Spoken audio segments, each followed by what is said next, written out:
The chair recognizes the gentleman from Texas, Mr. Poe, for 5 minutes. Mr. Speaker, there is a civil war raging in Syria. No question about it, President Assad is a bad guy. He hates Israel and he hates his own people.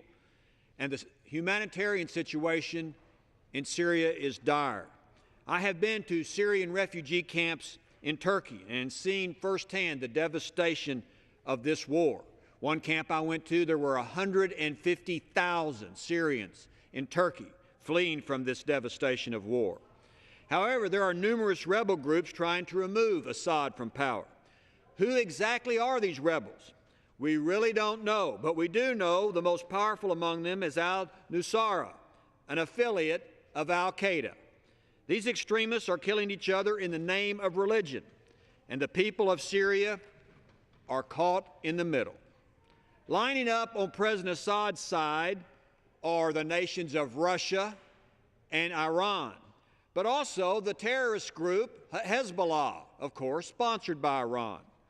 Lining up on the so-called rebels' side are Qatar, Saudi Arabia, Egypt, and numerous rebel groups from patriots to criminals to al-Qaeda and outside mercenaries.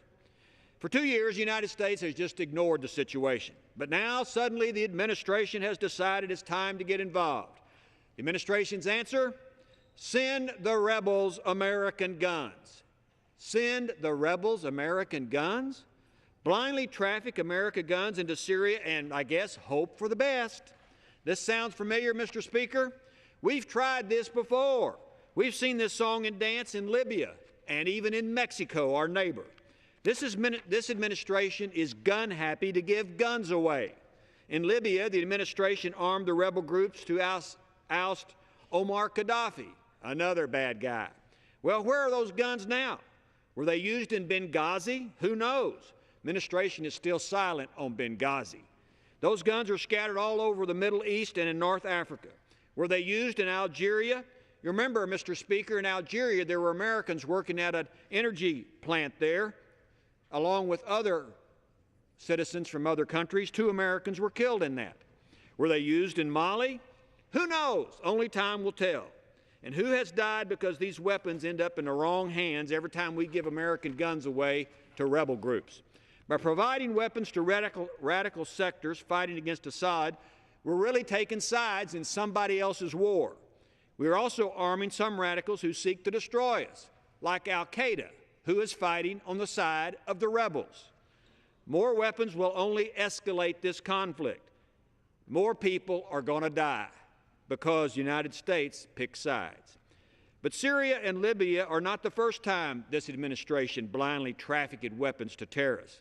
Let's go back to our own hemisphere. Let's talk about our neighbor Mexico. Do you remember Operation Fast and Furious? We still haven't gotten answers on that scandal. In an effort to help fight the drug cartels, the administration sent thousands of weapons to Mexico without even telling the Mexican government. And who got those weapons?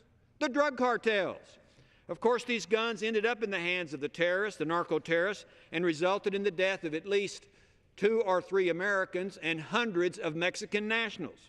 Another botched gun-running operation sponsored by the U.S. government. Too bad we don't learn from history and stop this nonsense of furnishing guns to groups in somebody else's country. Did we implement universal background checks on the violent criminals we armed in Syria, Libya, Mexico? Yeah, right. Is this the new policy of the United States? International weapons trafficking?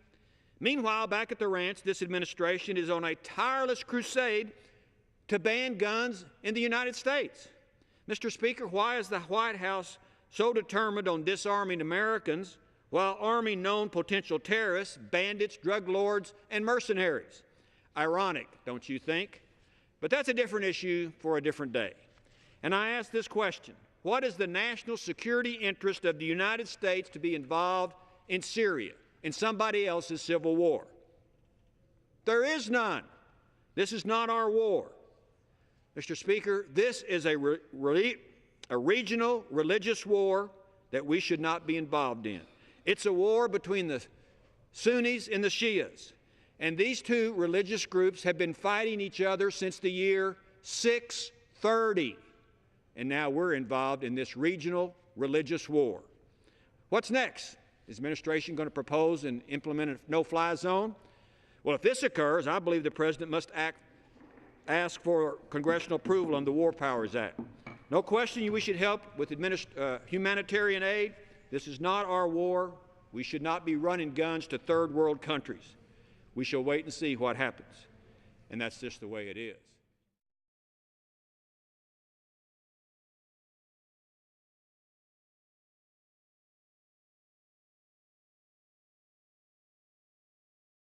This has been a Sunfish production.